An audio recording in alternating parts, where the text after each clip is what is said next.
কিচ্ছু করেনি গো, আমার কিচ্ছু করেনি, আমার চাওয়ার কিচ্ছু করেনি গো, চালিয়ে গেছে।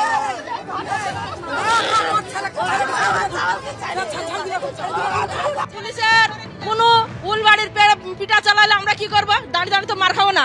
তখন এই ঝাঁটা নিয়ে পুলিশের সাথে যুদ্ধ হবে। কারগিলের যুদ্ধ যেরকম হয়েছিল ওরকম হবে। আজ ভোট দেখতে গিয়েছিলেন, তাহলে আমার ছেলেদের কোন তুলে দিল কি জন্য, কি কারণে? ভালো আসতে কেন ওরা সব এসে মহিলা ওইসব পুলিশ সবাই এসে তুলে নিয়ে গেছে। হ্যাঁ, মহিলা পুলিশ, পুলিশ মানুষ রয়েছে সবাই অ্যারেস্ট হবে পুলিশ বলে যাচ্ছেন। যত পুলিশ মানুষ আছে সবাই অ্যারেস্ট হবে। কিসের জন্য? কি অপরাধ করেছে? যারা অপরাধী তাদেরকে গ্রেফতার করতে পারছে না, সাধারণ মানুষজনকে গ্রেফতার করে ধরে নিয়ে আমাদের বাড়ি থেকে পুলিশদেরকে তুলে নিয়ে যাচ্ছে। তাহলে মেয়ে মানুষ হয়ে নামবো না রাস্তায়? রাস্তায় নামবো না? পুলিশ মানুষ যদি না থাকে আমরা খাবো কি? পুলিশদেরকে আমাদের পুলিশদেরকে যদি তুলে নিয়ে যায় আমরা খাবো কি? ওরা না কাজ করলে আমাদের বাচ্চা তো আছে ছোট ছোট, কি করে যখন এই পুলিশরা গায়ে হাত তুলছে?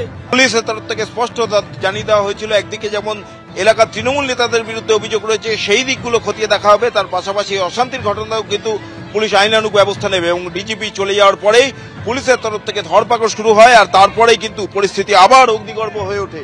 ঠিক বটতলার এখানেই গ্রামের মহিলারা তারা গাছের গুড়ি ফেলে রাস্তা আটকে দেন এবং হাতে বাঁশ লাঠি ঝাঁটা নিয়ে তারা রাস্তায় নেমে আসেন। আমি একটু ওই মহিলাদের কাছেই একটু যাওয়ার চেষ্টা করব, তাদের একটু বক্তব্যটা শোনার চেষ্টা করব। আপনারা কি দাবি জানাচ্ছেন?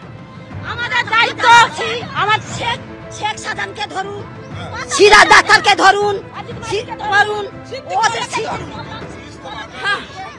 না শান্তি এখানে কিছু রাখে না। ওরা শান্তি বজায় রাখে না। গ্রেফতার করেছে। সাধারণ শেখকে ধরুন, যে অপরাধ তাদেরকে ধরুন, সাধারণ মানুষকে ধরে তো কোনো লাভ নেই।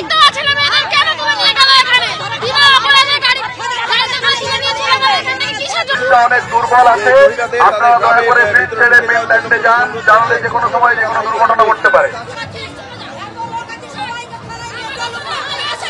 সবাইকে থানায় নিয়ে চলুন, মহিলারা বলছেন সবাইকে থানায় নিয়ে চলুন। তারা যাবেন না এখান থেকে যতক্ষণ না পর্যন্ত তাদের পরিবারের যে সদস্য রয়েছে তাদেরকে যে ধরা হয়েছে তাদেরকে যতক্ষণ না ছাড়া হচ্ছে তারা যাবেন না। বাড়িতেই ছিল, কোথাও যায়নি। সকাল দিয়ে ছেলের শরীর অসুস্থ, কলকাতায় কাজ করে, ওখান থেকে নিয়ে কালকে বাড়িতে আসছে ছেলে অসুস্থ বলে।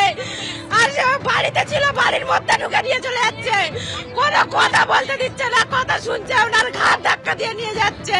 আমার ছেলে না না না না না না না না ও গেছিল শের যুগ করতে, শেঠ ইয়ে ভাঙড়ে। অর্থাৎ গ্রামবাসীদের পরিষ্কার বক্তব্য যে যারা সকালের ঘটনায় যুক্ত ছিল না তাদেরকে কিন্তু আটক করা হয়েছে। লাস্টে একটুখানি এখানে বাইরে বেরিয়ে দাঁড়িয়ে দেখছে, আমরা বেরোনি বাড়ি থেকে, আমরা বাড়িতেই ছিলাম। কিন্তু বাচ্চা ছেলে, ও অপরাধ কোনো ছিল না, আমার ছেলে বাচ্চা ছেলে, ওর কি অপরাধ ছিল? অর্থাৎ বুঝতেই পারছো গ্রামবাসীদের অভিযোগ যে অজিত মাইতির বাড়িতে ভাঙচুরের ঘটনায় যারা ছিল না নির্দোষ তাদেরকে পুলিশ আটক করেছে। শেখ শাহজাহান তাকে গ্রেফতার হলো না, সিরাজ তাকে গ্রেফতার হলো না, শাম সরকার তাকে গ্রেফতার হলো না। ভালো ছেলে ভাত খেতে বসেছে, তারা স্কুল থেকে এসে প্রাইভেট থেকে এসে তারা ভাত খেতে বসেছে, তাদেরকে ধরে নিয়ে যাচ্ছে। তাহলে কি আজকে কেন তাদেরকে ধরা হলো? আমাদের এখানে 300 বিঘা জমি নিয়ে নিয়েছে শাহজাহান শেখের ভাই সিরাজউদ্দিন শেখ, শ্যাম সরকার। এরা হচ্ছে ঘরের টাকা পয়সা লুট করেছে। কেন হচ্ছে না? পুলিশ তো সহযোগিতা করছে।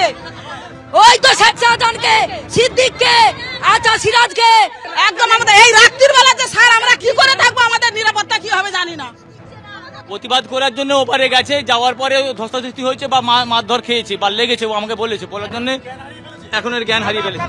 দেখতে পাচ্ছি যে এখানে কিন্তু একজন মহিলা তিনি অসুস্থ হয়ে পড়েছেন এবং তার পরিবারের সদস্যদের যেটা অভিযোগ যে তিনি গেছিলেন যে গ্রামের নিরাপরাধ মানুষদেরকে আটক করে নিয়ে যাচ্ছে পুলিশ, সেটার বিরুদ্ধে প্রতিবাদ করতে, এবং তখনই ধাক্কাতে তিনি অসুস্থ হয়ে পড়েন। প্যান্ডেল করে এসে তাকে আগুন ধরিয়ে গেছে, ওখানে তাকে তুলে নিয়ে গেছে। কাদের বিরুদ্ধে মূলত আপনাদের অভিযোগটা? ওই শেখ শাহজাহান, আচ্ছা সিদ্দিক মোল্লা, সিরাজ ডাক্তার, ওদের বিরুদ্ধে।